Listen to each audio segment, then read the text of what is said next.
یہ اللہ تبارک و تعالیٰ کی طرف سے ہے، اس لیے یہ مسئلہ سمجھنے کی ضرورت ہے۔ تو ائمہ کرام پر نہ کوئی الزام ہے، اور دعوت اہل حدیث کا خلاصہ یہی ہے، یہی دعوت اہل حدیث کا خلاصہ ہے۔ اگر کوئی تو اور بہت ساری باتیں کرتا ہے کہ رسولوں کو نہیں مانتے، یا اولیاء کو نہیں مانتے، کرامتوں کو نہیں مانتے، صحابہ کو نہیں مانتے، اور یا مثال کے طور پر آپ بہت ساری باتیں کہتے ہیں نا طلاق کے مسئلے میں، یا ایسے ہی کیا کہتے ہیں طلاق ثلاثہ کے مسئلے میں، ایسے ہی تراویح کے مسئلے میں، دو اذان کے مسئلے میں، جو بہت ساری باتیں کہتے ہیں صحابہ کو نہیں مانتے، یہ سب غلط فہمیاں ہیں جو پھیلائی جا رہی ہیں، الزامات ہیں جو دھرے جا رہے ہیں، تہمتیں ہیں جو بنائی جا رہی ہیں، اس کا حقیقت سے کوئی تعلق نہیں ہے۔ دعوت اہل حدیث یہی ہے جس کی وضاحت آپ کے سامنے کتاب و سنت کے حوالے سے کی جا رہی ہے، اور یہی دعوت حق ہے، یہی وہ مشن ہے، اس مشن پر دنیا میں عزت کا اور آخرت میں جنت کا وعدہ رب ذوالجلال نے کیا ہے۔ میرے بھائیوں، میرے بزرگوں، بات بہت زیادہ لمبی نہ ہو جائے، اللہ کے نبی صلی اللہ علیہ وسلم کی باتیں حدیثیں تو بہت ساری ہیں، آئیے میں کچھ شبہات کا آپ کے سامنے حوالہ تذکرہ کر کے اس کا میں انشاءاللہ تبارک و تعالیٰ ازالہ کرنا چاہتا ہوں۔ تو اب آپ دیکھیے، یہ جو دعوت اہل حدیث جو آپ کے سامنے پیش کی گئی، اس سے آپ کو یہ بات سمجھ میں آ گئی کہ یہی تو اصل اسلام ہے، کیونکہ قرآن میں اسی کی تعلیم، سنت میں اسی کی تعلیم، یہی اصل اسلام ہے۔ اب اس کا اسی راستے کی ہم دعوت دیتے ہیں۔ اب اگر آج کوئی کھڑا ہو اور کہے کہ نہیں نہیں یہ ایک نیا فرقہ ہے، 5واں نمبر کا، 4 مسلک تو ہم سنتے ہیں پوری امت کے لیے ہے، اور امت کے ساری امت کے لیے ان 4 مسلکوں میں سے کسی مسلک سے جڑنا، کسی امام سے وابستہ ہونا، اور اسی امام سے مسلک سے وابستہ ہو کر کے اپنے دین کے مسائل کو لینا اور عمل کرنا واجب ہے، سمجھ رہے ہیں؟ اور اس سے اگر کوئی نکلتا ہے تو وہ 5واں فرقہ ہوگا۔ وہ کیا ہوگا؟ 5واں فرقہ ہوگا، یا وہ نیا فرقہ ہوگا۔ اگر یہ کوئی بات کہتا ہے تو 2-3 باتیں ہو سکتی ہیں، یا تو وہ ہو سکتا ہے کہ لا علم ہو، لا علم ہو، اسے پتہ نہ ہو کہ یہ بات جو کہہ رہا ہے وہ صحیح ہے نا، اسے پتہ نہیں ہے، لا علمی میں بات کہہ رہا ہے۔ اور یا تو ایسا ہو سکتا ہے کہ اس کے اندر تعصب ہو، ہٹ دھرمی ہو اس کے یہاں، وہ جانتا ہو، لیکن عصبیت جو کبھی انسان کے دل میں ہوتی ہے نا، اس کی بنیاد پر اس طرح کی بات کہتا ہے۔ اور یا تو ایسا بھی ہو سکتا ہے کہ وہ غبی اور نادان ہو، کچھ سمجھتا بھی نہ ہو کہ کیا کہہ رہا ہے، کیوں کہہ رہا ہے، ایسا بھی ہو سکتا ہے۔ کیوں؟ اس لیے کہ اہل حدیث کی بات آپ کے سامنے پیش کی گئی، اس کی دعوت کی حقیقت آپ کے سامنے بیان کی گئی۔ یہ دعوت اصل اسلام ہے، اس کے سوا اسلام کیا ہے کوئی بتائے۔ اگر کوئی اس کے علاوہ اسلام کی کوئی شکل بتانا چاہتا ہے، اور وہ مثال کے طور پر ان 4 اماموں کی نسبت بیان کرنا شروع کرتا ہے کہ دین اسلام ان 4 اماموں سے نسبت رکھتا ہے، حنفی، مالکی، شافعی، حنبلی، حنفی، مالکی، شافعی، حنبلی، یہ ترتیب کے ساتھ انہی کے اندر اسلام، انہی کے اندر اسلام سمایا ہوا ہے، سمویا ہوا ہے، اور انہی کے اندر پورا دین سمٹا ہوا ہے، انہی میں سے کسی کے ساتھ جڑنا ضروری ہے، تو مجھے بتائے کہ یہ امام کب دنیا میں آئے، یہ امام دنیا میں آئے وہ پہلے ہے یا اسلام کی آمد پہلے ہے، نبی کی آمد، صحابہ کی آمد پہلے ہے، نزول قرآن پہلے ہے یا ائمہ پہلے ہیں؟ یہ ائمہ کرام اگر یہی دین اسلام کی 4 ائمہ اور ان کے مسلک دین اسلام کی سچی تعبیر ہے، تو بھلا بتاؤ کہ پہلے امام سے پہلے والے کیسے دین پر عمل کرتے تھے۔ 80 ہجری میں امام ابو حنیفہ کی پیدائش ہوئی، سن 150 میں ان کی وفات ہوئی، تو 150 سے پہلے مثال کے طور پر، یا 80 سے 100 سے پہلے آپ مان لیں، جب 20 سال 22 سال کے امام صاحب رہے ہوں گے، اس کے پہلے کے جو لوگ تھے وہ کیسے دین پر عمل کرتے تھے، اگر پورا دین ان 4 اماموں کے اندر سمٹا ہوا ہے؟ کوئی جواب دے سکتا ہے؟ مجھے امام ابن تیمیہ رحمۃ اللہ علیہ کا وہ فتویٰ یاد آتا ہے جو انہوں نے فتاویٰ میں نقل کیا، فتاویٰ میں ان کے نقل ہے، اس کا خلاصہ آپ کو بتاتا ہوں۔ ایک شخص نے امام شیخ الاسلام ابن تیمیہ رحمۃ اللہ علیہ سوال کیا، کہا کہ کیا جواب دیتے ہیں، کیا فتویٰ دیتے ہیں امت کے علماء اور ائمہ اس مسئلے کے بارے میں کہ ایک شخص سے کوئی پوچھتا ہے ایش مذہبوں کا، زیادہ تر لوگ خلیج میں رہے سب جانتے ہیں، تمہارا مسلک کیا ہے؟ ایک تو یہی جملہ ہے۔ امام ابن تیمیہ سے پوچھا گیا کہ کوئی کسی سے پوچھتا ہے تمہارا مسلک کیا ہے، تو وہ جواب میں کہتا ہے انا محمدی المذہب، میرا مسلک محمدی ہے، میرا مسلک حنفی نہیں، شافعی نہیں، مالکی نہیں، حنبلی نہیں، میرا مسلک کیا ہے؟ محمدی یعنی میں اللہ کی نبی صلی اللہ علیہ وسلم کی سنت پر قول فعل پر میں عمل کرتا ہوں، میرا مسلک سنت رسول ہے، میرا مسلک مسلک محمدی ہے۔ تو اس سے وہ سوال کرنے والا کہتا ہے نہیں، تمہارا یہ طریقہ غلط ہے، امت کے 4 بڑے ائمہ ہیں، ان اماموں میں سے کسی امام کے ساتھ وابستہ ہونا ضروری ہے، اور جس سے تم وابستہ ہوگے وہ تمہارا مسلک ہوگا۔ تو وہ آدمی فوراً سوال کرتا ہے یہ بتاؤ کہ اگر تمہاری یہ بات صحیح ہے تو الخلفاء الاربعہ ابو بکر عمر عثمان علی ومن بعدهم ماذا کان مذہبهم، اگر تمہاری یہ بات صحیح ہے تو ابو بکر عمر عثمان علی یہ چاروں بڑے صحابہ کرام خلفاء اربعہ، یہ چاروں اور ان کے بعد جو اور صحابہ آئے، ایش کان مذہبهم، ان کا مسلک پھر کیا تھا، ان کا مسلک پھر کیا تھا؟ اگر تم یہ کہتے ہو کہ چاروں اماموں میں سے کسی امام کے ساتھ جڑنا ضروری ہے اور اسی کے ساتھ ہی تمہیں رہنا ضروری ہے، تو پھر یہ بتاؤ کہ ائمہ خلفاء اربعہ اور ان کے بعد جو صحابہ تھے ان کا مذہب کیا تھا؟ کیونکہ ظاہر ہے کہ یہ سب کے سب لوگ ان اماموں سے پہلے والے، ان اماموں سے پہلے والے۔ امام صاحب یہ بتائیے کہ ایسا کہنے والے کے بارے میں آپ کا کیا خیال ہے؟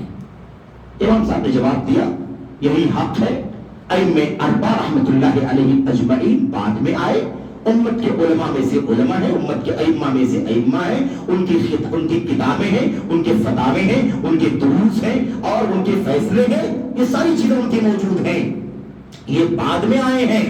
وہ جو بات کہہ رہا ہے انا محمدی المذہب، میرا مسلک محمدی ہے، وہی بات صحیح ہے، کیونکہ اسی پر سب کو چلنا ضروری ہے، اسی پر ابو بکر عمر عثمان علی طلحہ زبیر فاطمہ سارے اور اسی پر یہ ائمہ ابو حنیفہ شافعی مالک شافعی احمد بن حنبل سارے ائمہ اسی پر چلتے رہے۔ اس لیے کسی کے لیے کسی امتی کو خاص کر لینا اور اس سے جڑ جانا اور اسی سے جڑ کر کے رہنا، ایسا کوئی مسئلہ بتاتا ہے تو کہتے ہیں کہ ایسی کوئی تعلیم ہمیں کتاب اللہ میں ملتی ہے، نہ سنت رسول صلی اللہ علیہ وسلم میں ملتی ہے، اور نہ صحابہ کرام کی سیرت میں ایسی کوئی تعلیم ملتی ہے کہ کسی ایک امتی کو پکڑ کر کے بیٹھ جایا جائے۔ اور یہ مسئلہ کوئی ائمہ اربعہ سے متعلق نہیں ہے، یہ کام ابو بکر کے ساتھ بھی نہیں کیا جا سکتا کہ ساری امت ابو بکر صدیق کو پکڑ کر کے بیٹھ جائے، ساری امت عمر بن خطاب کو پکڑ کر کے عثمان کو علی کو طلحہ کسی کو پکڑ کر کے بیٹھ جائے، ہرگز کائن من کان کسی امتی کے لیے کسی امتی کو اس طرح سے فالو کرنے کا حکم اللہ تبارک و تعالیٰ نے کتاب میں نبی میں اپنی سنت پہ دیا ہی نہیں۔ اگر کسی کی مطلق طور پر اندھی اتباع جس کو ہم کہہ سکتے ہیں اگر واجب ہے تو صرف اور صرف محمد رسول اللہ صلی اللہ علیہ وسلم کی واجب ہے، بس اس کے سوا کچھ بھی نہیں۔ اور میرے بھائیوں میں آپ کو بتاؤں، اس حوالے سے میں آپ کو بتاؤں کہ حضرت امام ابن شاہین رحمت اللہ علیہ جو ایک چھوٹی کے امام اور عالم گزرے ہیں، اور اس واقعے کو اس بات کو جو میں آپ کے سامنے پیش کرنے جا رہا ہوں اس کو اپنی کتاب اس کو الناسخ والمنسوخ نامی کتاب کے مصنف نے اپنی کتاب میں نوٹ کیا ہے، ایسے امام ذہبی نے سیر اعلام النبلاء اور دیگر کتابوں کے اندر کئی کتابوں میں یہ واقعہ موجود ہے، کوئی بھی دیکھ سکتا ہے کہ جب بھی ان سے امام ابن شاہین رحمت اللہ علیہ سے جب بھی کوئی پوچھتا تھا ما مذہبو کا ایش مذہبو کا، اب آپ کا مذہب کیا ہے، یعنی مذہب مطلب مسلک، مذہب مطلب چلنے کی جگہ، چلنے کی جگہ، چلنے کا راستہ، اور مسلک کے معنی بھی ہوتے ہیں چلنے کا راستہ۔ مذہب کا مطلب ہوتا ہے جانے کا راستہ اور مسلک کا مطلب ہوتا ہے چلنے کا راستہ۔ تو مذہب کہہ لو یا مسلک کہہ لو، دونوں الفاظ عربی میں ہیں، عربی الفاظ ہیں، لیکن اب مسلک زیادہ اردو میں استعمال ہو گیا تو سمجھا جاتا ہے، مذہب کم سمجھا جاتا ہے، لیکن مذہب بمانا مسلک اردو میں۔ کیا مذہب ہے آپ کا، یعنی کیا مسلک ہے آپ کا؟ تو کہتے تھے انا محمدی المذہب۔ امام ابن شاہین کہا کرتے تھے انا محمدی المذہب، میں محمدی المذہب ہوں۔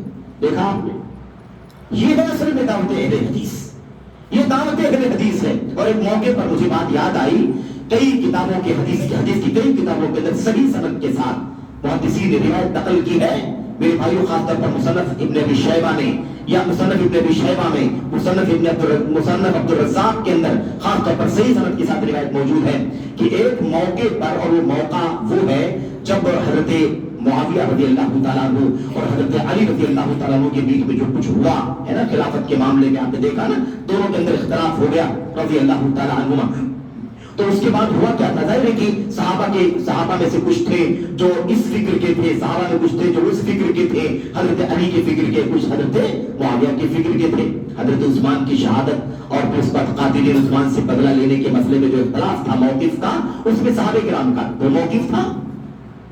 تو اس موقف میں حضرت عبداللہ بن عباس رضی اللہ تعالیٰ عنہ حضرت علی کی طرف تھے، حضرت علی رضی اللہ تعالیٰ عنہ کی طرف تھے۔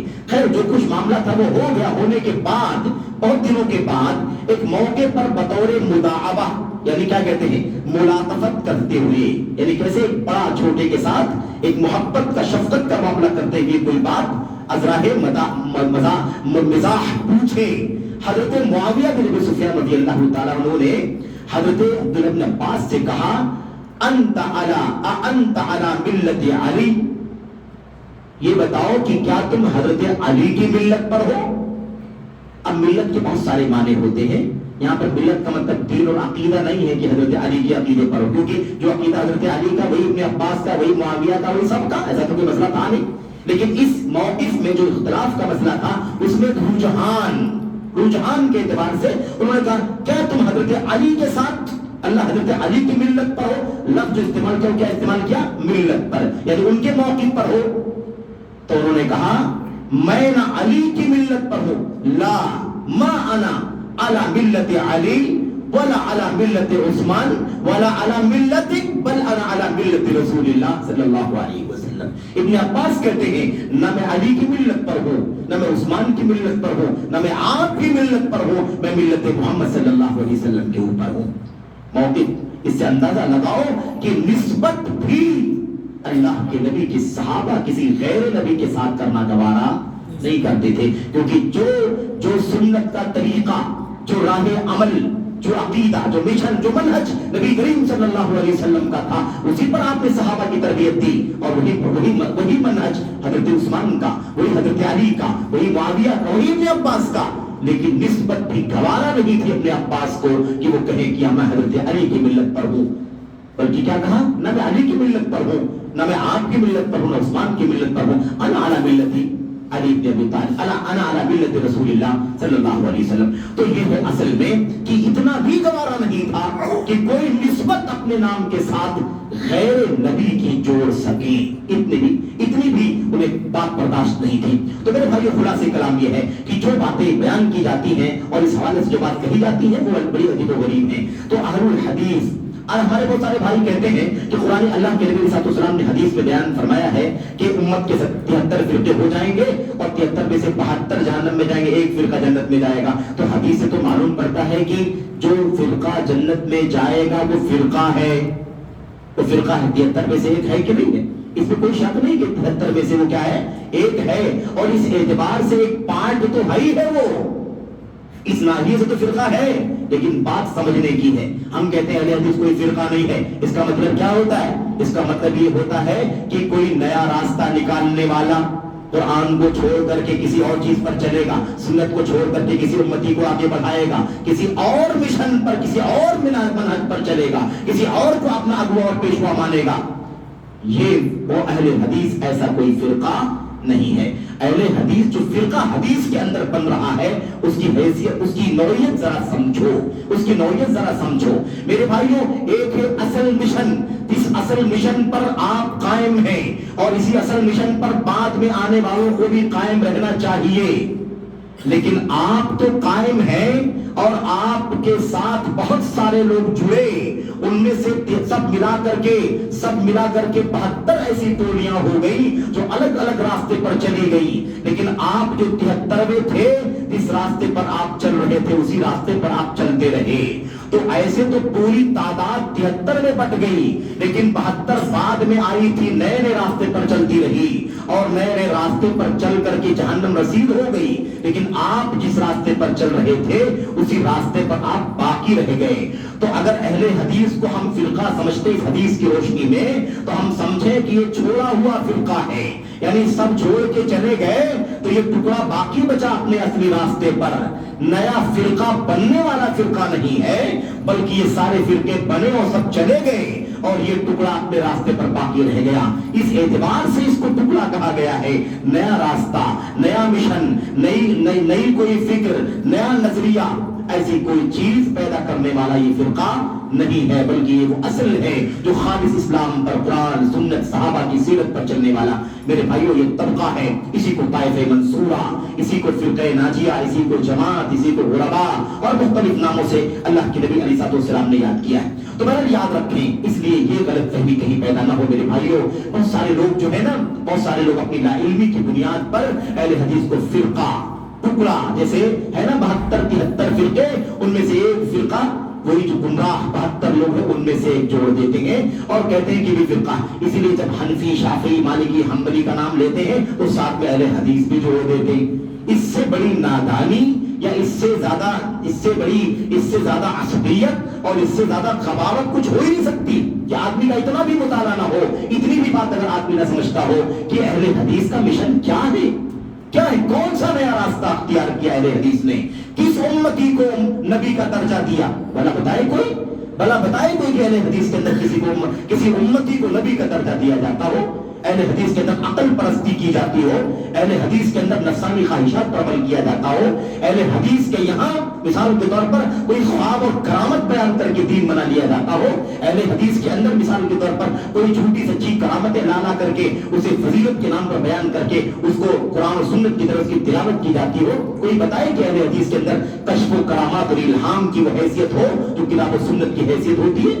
کوئی طریقہ، ایک نیا راستہ کوئی اہل حدیثوں کا نہیں ہے. اہل حدیث اللہ کے کلام پر، اللہ کے نبی کی سنت پر، صحابہ کرام جن کے سامنے پہلے قرآن کریم اترا اور سنت کی باتیں ان کے سامنے بیان کی گئی، عمل کر کے دکھائی گئی، اسی راستے پر چلتے ہیں، اسی کی تلاش کرتے ہیں اور پوری کوشش کے ساتھ، معارضے کے باوجود، ٹکراؤ کے باوجود، دشمنی کے باوجود اور ساری سازشوں اور عیاریوں کے باوجود بھی میرے بھائیوں اسی مشن کو دنیا میں عام کرنے کے لیے کوشاں ہیں. تو یہ بات واضح ہو جانی چاہیے. اس کے بعد ہمارے سامنے ایک شبہ اور بھی پیش کیا جاتا ہے. وہ شبہ یہ ہے کہ یہ اہل حدیث جو ہے نا، یہ اہل حدیث جو ہے یہ دراصل بڑے تشدد والے ہیں.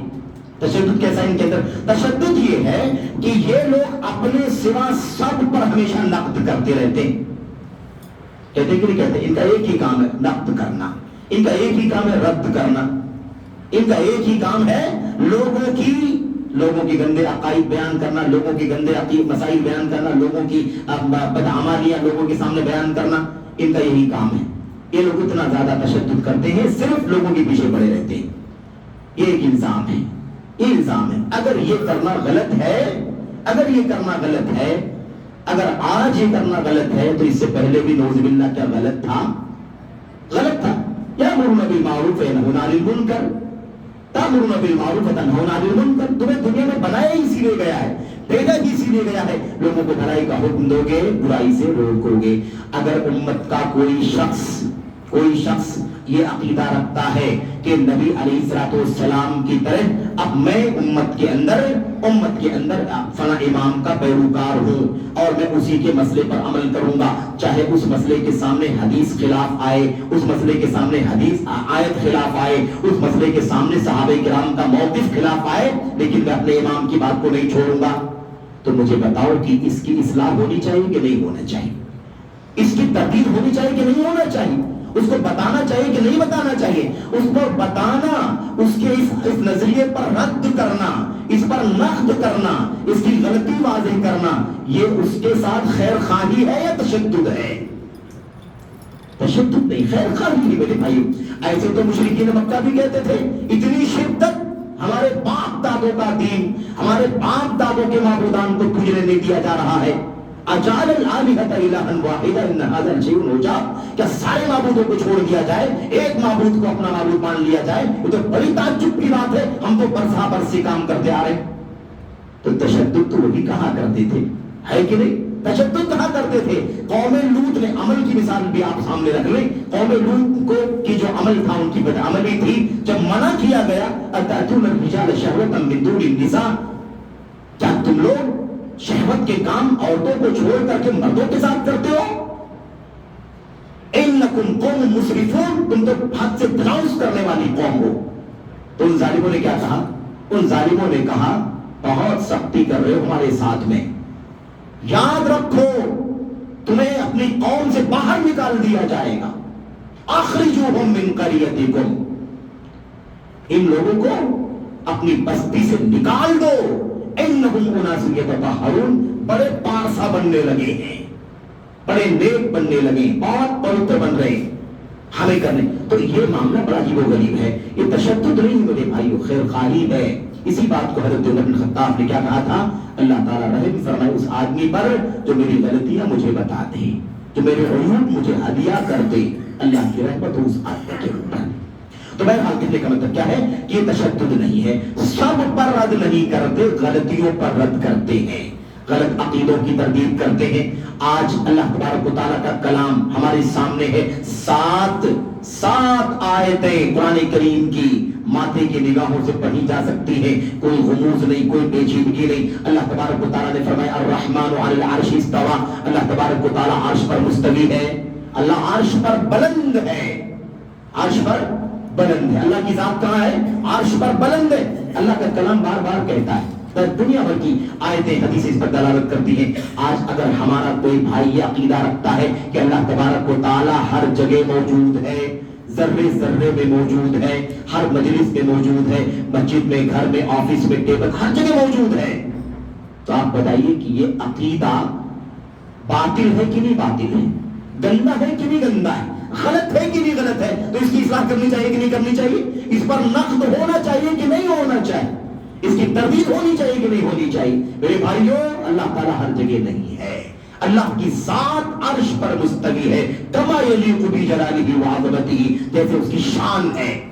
وہ جانتا ہے کیسے بلند ہے، لیکن ہم جانتے ہیں اللہ نے فرمایا ہے کہ اللہ عرش پر بلند ہے. اس لیے اس کو اپنی مجلس میں کہاں لاتے ہو؟ کہاں عقیدہ رکھتے ہو کہ اللہ ہمارے بیچ میں ہے، ہمارے ٹیبل پہ ہے، ہماری مجلس میں ہے، ہمارے بیڈ روم میں، ہر جگہ؟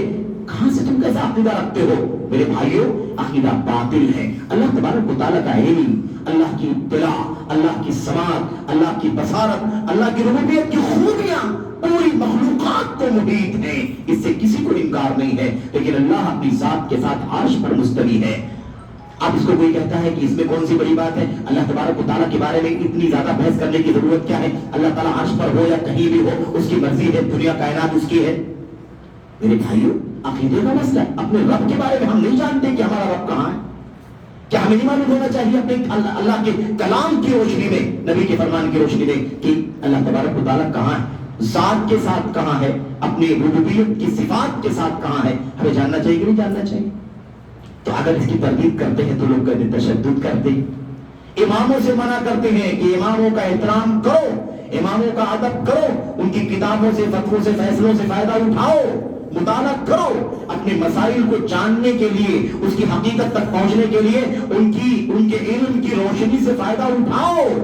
لیکن کوئی بات ان کی نبی کی سنت کے خلاف ہو، آنکھ بند کر کے ماننے کا عقیدہ چھوڑ دو، کیونکہ یہ ایمان نہیں ہے، یہ دین نہیں ہے، یہ سنت نہیں ہے، یہ مسلمانیت نہیں ہے، یہ گناہ کا کام ہے، جرم ہے. یہ تم نے غیر نبی کو نبی کا مقام دے دیا. تو لوگ کہتے ہیں شدت برتتے ہیں، تقلید کی برائی کرتے ہیں، تقلید، ہم اپنے اماموں کا مقام اور ہمارے اماموں کی تنقید. اب وہ کہتے ہیں اماموں کی تنقید کرتے ہیں آپ. اماموں کی کوئی تنقید نہیں، یہ اماموں کی تعلیم ہے، یہی اماموں کی تعلیم ہے. اس لیے اس میں کوئی عیب کی بات نہیں ہے، اس لیے بات سمجھنے کی ہے. آئیے میں ایک دو باتیں اور آپ کے سامنے جو شبہات کی ہوں آپ کے سامنے پیش کر کے پھر انشاءاللہ تبارک و تعالیٰ بات کو میں کلوز کرتا ہوں، ختم کرتا ہوں. چوتھا مسئلہ، ایک چوتھا شبہ اور پیش کیا جاتا ہے. وہ یہ کہا جاتا ہے کہ یہ لوگ ائمہ اربعہ کی مخالفت کرتے ہیں، جبکہ ائمہ اربعہ کی تقلید پر امت کا اجماع ہو چکا ہے. بہت بڑا شبہ پیش کرتے ہیں کہ بھائی ٹھیک ہے، قرآن ہے، سنت ہے، صحابہ ہے، سیرت ہے، ابو حنیفہ، مالک، شافعی، احمد بن حنبل بعد میں آئے ہیں، لیکن ان کے آنے کے بعد ان کی تقلید کی جائے گی. اور تقلید کسے کہتے ہیں؟ تقلید کہتے ہیں اندھے بن کر کے کسی کی بات کو ماننا، بغیر دلیل کے کسی کی بات کو مان لینا تقلید ہے. اور دلیل اور حوالے کے ساتھ ماننا اتباع اور اطاعت ہے. دلیل کے ساتھ قبول قول الغیر بلا حجہ، دوسرے کی بات کو قبول کر لینا بغیر دلیل کے، یہ کیا ہے؟ یہ تقلید ہے. اور اللہ تبارک و تعالیٰ ہمیں کیا کہتا ہے؟ علی بصیرہ، علم کے ساتھ دین پر عمل کرنا ہے، علم کے ساتھ دین کی دعوت دینی ہے کہ نہیں؟ فَاعْلَمْ أَنَّهُ لَا إِلَهَ إِلَّا اللَّهُ وَاسْتَغْفِرْ لِذَنبِكَ، علم کے ساتھ ہونا چاہیے۔ اللہ نے قرآن میں کتنی جگہ کہا، حجت کا استعمال فرمایا، برہان کا استعمال فرمایا، بینات کا استعمال فرمایا، فرمایا کہ نہیں فرمایا؟ نور کا استعمال فرمایا۔ یہ سب کیا ہے؟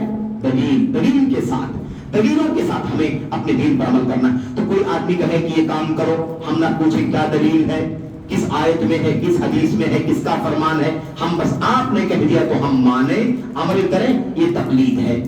اب کہتے ہیں تقلید کیا ہے؟ کہتے ہیں تقلید جو ہے یہ اس پر اجماع ہو چکا ہے۔ اجماع کسے کہتے ہیں؟ یعنی ساری امت اس بات پر متفق ہے، ساری امت اس بات پر متفق ہے کہ اب ہم چاروں ائمہ سے کوئی باہر نہیں نکل سکتا، سب کو چاہیے کہ ان چاروں اماموں میں محصور ہو جائیں اور ان کی باتوں کو آنکھ بند کر کے مانیں۔ کسی بات کو اگر آپ نے ٹھکرا دیا تو آپ اس امام کے گستاخ ہوں گے اور آپ کے لیے جائز نہیں ہے امام کی تقلید سے باہر نکلنا۔ اور اس میں اتنی شدت کہ اس مسئلے میں تو میں حنفی ہوں، میں مسلک کا حنفی ہوں، لیکن فلاں مسئلے میں، فلاں حنفی مسلک کے فلاں مسئلے میں مجھے پیچیدگی پیدا ہو رہی ہے، تو کیا اس مسئلے میں شافعی بن سکتا ہوں؟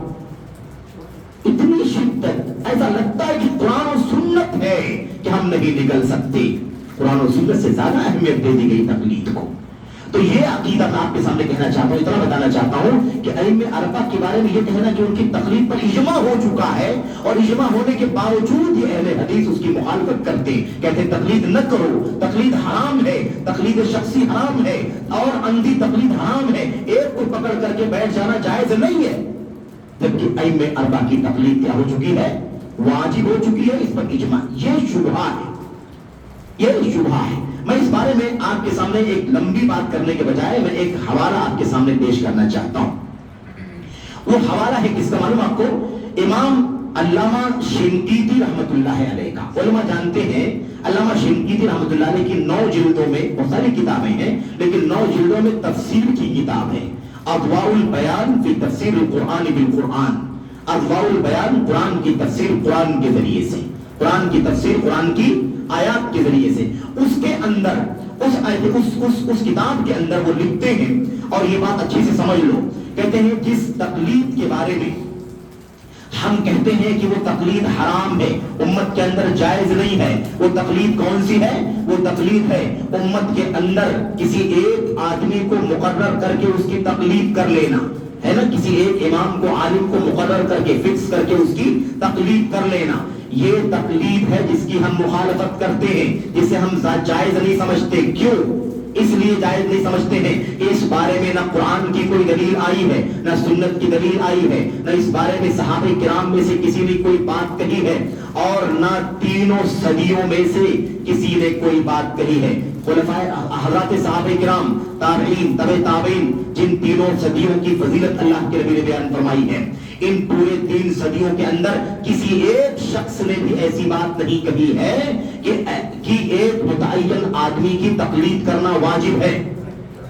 کہتے ہیں کہ یہ چیز کہیں بھی نہیں ملتی، اور ساتھ ہی ساتھ کہتے ہیں یہ خود ائمہ اربعہ کے اقوال کے بھی خلاف ہے، کیونکہ ائمہ اربعہ میں سے بھی کسی نے نہیں کہا ہے کہ تو امت میں کسی ایک آدمی کو مضبوطی کے ساتھ، اسی پر جمود کے ساتھ پکڑ کر کے بیٹھ جایا جائے، یہ کسی نے بھی نہیں کہی، حتیٰ کہ خود ائمہ اربعہ نے بھی بات نہیں کہی ہے۔ کیا کہا تھا؟ لا تقلدنی ولا تقلد مالکا ولا شافعیہ ولا ثوریہ، نہ میری تقلید کرو، نہ مالک کی، نہ ابو حنیفہ کی، نہ شافعی کی، نہ ثوری کی، وَخُذُوا مِنْ حَيْثُ أَخَذُوا، اور وہیں سے دین کا علم حاصل کرو جہاں سے انہوں نے دین کا علم حاصل کیا ہے۔ امام ابو حنیفہ رحمۃ اللہ علیہ نے کیا کہا تھا؟ ابو حنیفہ نے فرمایا تھا لا يحل لرجل لا يحل لأحد ان يفتي بقولنا ما لم يعلم من اين قلنا، کہتے کسی بھی آدمی کے لیے حلال نہیں ہے کہ ہمارے کسی فتوے کی بنیاد پر فتویٰ دے دے جب تک کہ اسے پتہ نہ ہو اس فتوے کی دلیل ہمارے پاس کون سی ہے۔ تو دلیل کے بغیر فتویٰ خود ائمہ اربعہ کے یہاں بھی جائز نہیں تھا، اس لیے جسے معلوم نہیں ہے کہ ہم نے کوئی فتویٰ دیا اس کی دلیل کیا ہے، اس کے لیے ہمارے قول کے مطابق فتویٰ دینا جائز نہیں ہے. یہ بات بیان فرمائی. خیر اس کے بعد سنیے, یہ علامہ شنقیطی کی بات ہے. ابھی کہتے ہیں, اور اس کو یاد رکھنا, کہتے ہیں عالم معین مقرر کردہ فکس کردہ عالم کی تقلید کرنا من بدع القرن الرابع, چوتھی صدی ہجری کی بدعتوں میں سے ہے. لوگ کہتے ہیں کہ یہ لوگ تقلید کو بدعت کہتے ہیں, جبکہ تقلید پر اجماع ہو چکا ہے اور اہل حدیث تقلید کو بدعت کہتے ہیں. میرے بھائیوں, اہل حدیث تقلید کو بدعت اس لیے کہتے ہیں کیونکہ وہ ہے بدعت. بدعت کسے کہتے ہیں؟ قرآن میں نہیں, سنت میں نہیں, صحابہ کے یہاں نہیں, تابعین نہیں, تبع تابعین نہیں, خود ائمہ اربعہ کے یہاں موجود نہیں ہے. چوتھی صدی ہجری میں 300 سال امت کے گزر گئے. اس کے بعد یہ تقلید کا مسئلہ آیا کہ ایک امام کو پکڑ کر کے بیٹھنا ضروری ہے. یہ کس کی بدعت ہے؟ یہ چوتھی صدی ہجری کی بدعت ہے. یہ میں نہیں کہتا, یہ خود کس نے کہا ہے؟ یہ امام علامہ شنقیطی رحمۃ اللہ علیہ نے, مختار شنقیطی رحمۃ اللہ علیہ نے کہا من بدع القرن الرابع, چوتھی صدی ہجری کی بدعت میں سے ہے. ومن, اور آگے سنیے چیلنج, یہ دیکھو چیلنج, ومن یدعی خلاف ذلک, اور جو اس کے علاوہ کسی بات کا دعویٰ کرتا ہو, کسی کو دعویٰ ہو کہ ایسا نہیں ہے, اس کے علاوہ کا دعویٰ کرتا ہو, کہتے فَلْيُعَيِّن لَنَا رَجُلًا وَاحِدًا مِنَ الْقُرُونِ الثَّلَاثَةِ الْأُوَلِ, تو وہ ایک آدمی کو متعین کر کے دکھا دے تینوں صدیوں میں سے, صحابہ, تابعین, تبع تابعین, ان تینوں صدیوں میں سے کسی ایک آدمی کو متعین کر کے بتا دے جس آدمی نے ایک مقرر متعین امام کے پیچھے چلنے کو واجب قرار دیا ہو. بات کریں, ایک آدمی کو بتائے, 300 سال تک میں کہتے ہیں ایک آدمی کو بتا دے کہ اس نے خاص کیا ہو کہ فلاں کی تقلید کرنا ضروری ہے. آگے کہتے ہیں وَلَن يَسْتَطِيعَ ذَلِكَ أَبَدًا, ہرگز وہ ایسا نہیں پیش کر سکتا ہے, ہرگز اسے اس کی طاقت ہے بھی نہیں, پیش کر ہی نہیں سکتا ہے. کیوں؟ کہتے ہیں لِأَنَّهُ لَمْ يَقَعْ الْبَتَّةً, کیونکہ ایسا ہوا ہی نہیں ہے, ایسا پیش ہی نہیں آیا ہے, تو کہاں سے بھی لا کر کے پیش کر سکتا ہے. تو کہنے کا مطلب یہ کیا ہے؟ یہ اہل حدیث کے خلاف, اہل حدیث کے سلسلے میں جو شبہات ہیں, ان شبہات میں سے ایک بہت بڑا شبہ ہے, اور اس کا خلاصہ یہی ہے کہ یہ کہنا کہ ائمہ اربعہ کی تخلیق پر اجماع ہو چکا ہے. کوئی اجماع نہیں ہے, کوئی اجماع نہیں ہے, اور اجماع ہو بھی نہیں سکتا ہے. یہ چوتھی صدی ہجری کی بدعتوں میں سے ہے, اور اس بات کو خود حجت اللہ البالغہ کے اندر علامہ دہلوی رحمۃ اللہ علیہ نے بھی لکھا ہے کہ امت کے اندر سب سے پہلے اگر ائمہ اربعہ کی تقلید کرنے کا کام شروع ہوا تو علی رأس القرن الرابع, چوتھی صدی ہجری کے آغاز میں یہ مسئلہ شروع ہوا. 300 سال تک امت کے اندر یہ فکرہ تھا ہی نہیں. سارے ائمہ کی وفات ہو چکی تھی. ابو حنیفہ وفات پا گئے, مالک وفات پا گئے, شافعی وفات پا گئے, احمد بن حنبل 241 میں بھی وفات پا گئے. ان کے بعد چوتھی صدی ہجری کے شروع میں یہ فکرہ آیا کہ نہیں, اماموں کے پیچھے آزاد کتنا رہیں گے, کتنا اجتہاد کریں گے, کتنا مسائل پوچھیں گے, چاہو اماموں کو پکڑ کر کے بیٹھ جاؤ, جس کو جو سمجھ میں آئے, لیکن پکڑنے کے بعد پھر اس سے باہر نہ نکلے. یہ چوتھی صدی ہجری کی بدعت میں سے ہے. تو اس پر کوئی اجماع نہیں ہوا ہے. کوئی اگر آئے دعویٰ کرنے کے لیے اور کہے کہ اجماع ہوا ہے تو بتا دو کہ یہ جھوٹ ہے. اور اجماع کسے کہتے ہیں؟ آج کوئی اگر باطل پر اکٹھا ہو جائے تو کیا اس کو اجماع کہا جائے گا؟ صحابہ, تابعین, تبع تابعین کی زندگیوں میں تھا اجماع؟ نہیں تھا, کسی نے نہیں کہا, خود ائمہ اربعہ نے نہیں کہا, جن کی بات کی جا رہی ہے کہ ان کی تقلید کرنی, تو کہاں سے اجماع ہو جائے؟ تو یہ دعویٰ ہے, جھوٹا دعویٰ, اس کی کوئی حقیقت نہیں ہے. اس کے بعد ایک آخری شبہ اور بھی ہے, اور وہ شبہ یہ ہے کہ ہمیں اسلام کی دعوت دینی ہے, اور اسلام, اچھا بات چل رہی تھی نا, ائمہ اربعہ کی بات جو چل رہی تھی, اس حوالے سے امام ابن تیمیہ رحمۃ اللہ علیہ کی وہ بات آپ کو یاد رہنی چاہیے, جس میں انہوں نے کہا تھا کہ مذہب اہل سنت والجماعت قدیم, مذہب السلف قدیم, اہل سنت والجماعت کا مذہب, ان کا مسلک, ان کا طریقہ پرانا ہے. وہ ابو حنیفہ سے پہلے ہے, مالک سے پہلے ہے, شافعی سے پہلے, احمد بن حنبل کے پیدا ہونے سے پہلے. یہ ائمہ پیدا ہی نہیں ہوئے تھے. ظاہر سی بات ہے 80 ہجری میں سب سے پہلے امام زمانی اعتبار سے سب سے پہلے امام ابو حنیفہ ہیں, ان کی پیدائش 80 ہجری میں ہوئی ہے. میرے بھائیوں, اللہ کے نبی محمد رسول اللہ صلی اللہ علیہ وسلم کی وفات 11 ہجری میں ہو گئی کہ نہیں ہوگی؟ 11 ہجری سے 80-70 سال کا عرصہ امام ابو حنیفہ کی پیدائش سے پہلے کا گزرا ہوا ہے. اس سے پہلے یہ راستہ تھا کہ نہیں تھا؟ صحابہ تابعین کا راستہ تھا کہ نہیں تھا؟ ابو بکر عمر عثمان علی کا راستہ تھا کہ نہیں تھا؟ وہ 1,00,000 صحابہ کرام جو آپ کے ساتھ حجۃ الوداع میں موجود تھے، یہ مسلک تھا کہ نہیں تھا اہل حدیث کا؟ اللہ کے نبی صلی اللہ علیہ وسلم نے وہ مسلک جو اللہ کے نبی صحابہ کرام کو جو دیا تھا مسلک، وہ یہی تھا، میری بات اللہ کی بات میری بات، اسی پر تمہیں عمل کرنا ہے، اسی پر چلے یہ صحابہ، اگلی صحابہ کو اللہ نے آئیڈیل بنا دیا، اسی کی ہم سب کو پیروی کرنی ہے۔ تو بہرحال یہ شبہ بہرحال ختم ہو گیا۔ آخری بات جو تھی وہ یہ تھی کہ یہ ہمارے اپنے لوگوں کی بات ہے جو اہل حدیث ہیں، اور وہ بہت زیادہ کبھی کبھی بہت سارے لوگوں کے بہکاوے میں آ کر یا مثال کے طور پر ان کی بہت ساری باتوں سے الجھ کر یہ بات کہتے ہیں کہ ہمیں اپنا نام لینے کی کوئی ضرورت نہیں ہے، ہم قرآن و سنت کو حق مانتے ہیں، صحابہ کرام کے منہج کو حق مانتے ہیں، تو قرآن و سنت اور منہج حق پھیلائیں، ہمیں کوئی ضرورت نہیں ہے نام لینے کی۔ قرآن و سنت کا نام ہے، قرآن و سنت میں اہل حدیث کا نام ہے، قرآن و سنت میں سنت کا نام ہے، اس لیے ہمیں سنت کا نام لے کر کے قرآن و سنت پھیلانا ہے۔ قرآن و سنت پھیلانا ہے نام لے کر کے، حوالہ دے کر کے۔ ہم کیوں نہ کہیں کہ یہ حدیث میں اللہ کے نبی نے فرمایا ہے اور ہم حدیث پر عمل کرنے والے ہیں، اہل حدیث ہے اس لیے حدیث پر عمل کر رہے ہیں، اہل حدیث ہے اس لیے حدیث پر، اہل سنت ہے اس لیے سنت پر، اہل اثر ہے اس لیے اثر پر، ہے کہ نہیں؟ علماء ہیں، یعنی دنیا میں بڑا فساد پھیل چکا ہے، ان کی اصلاح کرنے والے اللہ کے نبی نے فرمایا تھا غربا کون ہوں گے؟ اللہ کے نبی نے فرمایا تھا کہ غربا ہوں گے، دین اجنبی ہو جائے گا، اسلام اجنبی ہو جائے گا۔ صحابہ نے پوچھا تھا اللہ کے نبی غربا کون ہے؟ دوسری روایت میں پوچھا غربا کون ہے؟ اللہ کے نبی صلی اللہ علیہ وسلم نے فرمایا تھا الذین یصلحون اذا فسد الناس، غربا وہ ہوں گے جب سارے لوگوں میں بگاڑ آ جائے گا تو تھوڑے لوگ صحیح راستے پر چل رہے ہوں گے، تو تھوڑے ہوں گے اس لیے اجنبی مانے جائیں گے، زیادہ ہوں گے بھیڑ ہوگی، وہ بھیڑ ان تھوڑے لوگوں کو اجنبی کہے گی۔ جیسے آج بے نمازی بہت زیادہ ہو چکے ہیں تو نمازیوں کو اجنبی سمجھتے ہیں، شرابی زیادہ ہو گئے تو شراب نہ پینے والوں کو اجنبی سمجھتے ہیں، ہے کہ نہیں یہ مسئلہ؟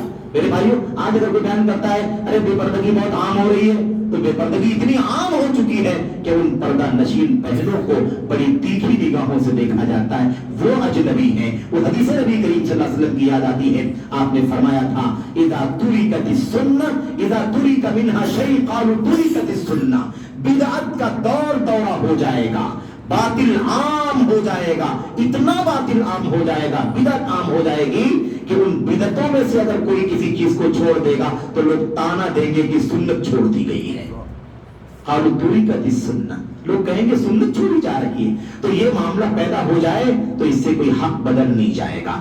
آخری ایک بات اور ہے کہ اپنی تعداد کی قلت سے کبھی بھی وحشت محسوس نہیں کرنا، یہ نہیں سوچنا کہ ہم بہت تھوڑے ہیں، ہماری تعداد بہت تھوڑی ہے، وہ بڑی جماعت ہے، یہ بھی ایک شبہہ ہے، اور اس کو میں 1-2 منٹ میں بیان کر کے بات ختم کرتا ہوں۔ ایک شبہہ ہے جس کو کہتے ہیں، یہ شبہے کا نام ہے میجورٹی کا شبہہ، بڑی تعداد میں ہونے کا شبہہ، اور کیا کہتے ہیں السواد الاعظم، سواد اعظم ہے، سواد اعظم کے بارے میں اکثر تو بیشتر جو روایتیں جو ہیں وہ ضعیف ہیں۔ آپ جان لیں علیکم بالسواد الاعظم، سواد اعظم کو لازم پکڑنا یعنی بڑی تعداد کو لازم پکڑنا، یہ ثابت کرتے ہیں ہمارے بہت سارے بھائی۔ تو یہ جان لینا ضروری ہے کہ بڑی تعداد کو لازم پکڑنے والی جو روایت ہے ان میں سے بیشتر روایتیں ضعیف ہیں۔ ایک آدھ روایت کی سند صحیح ہے تو اس کا یہ معنی نہیں ہے جو معنی لیا جا رہا ہے۔ حق پر چلنے والوں کو لازم پکڑو، حق پر چلنے والوں کو لازم پکڑو، جو حق پر جمع ہو، علیکم بالجماعہ، جماعت کو لازم پکڑو، یعنی جو حق پر ڈٹا ہوا ہے اس کو لازم پکڑو، یہ معنی ہے سواد اعظم کو لازم پکڑنے کا۔ کیوں؟ اس لیے کہ 73 میں سے 72 جہنم میں جائیں گے تو میجورٹی جہنم میں جا رہی کہ نہیں جا رہی ہے؟ تو سواد اعظم کہاں جا رہا ہے؟ سواد اعظم تو جہنم میں جا رہا ہے۔ تو کیا مطلب ہم سواد اعظم کو لازم پکڑیں، اب 72 لوگوں کے پیچھے چلیں اور اس کو چھوڑ دیں؟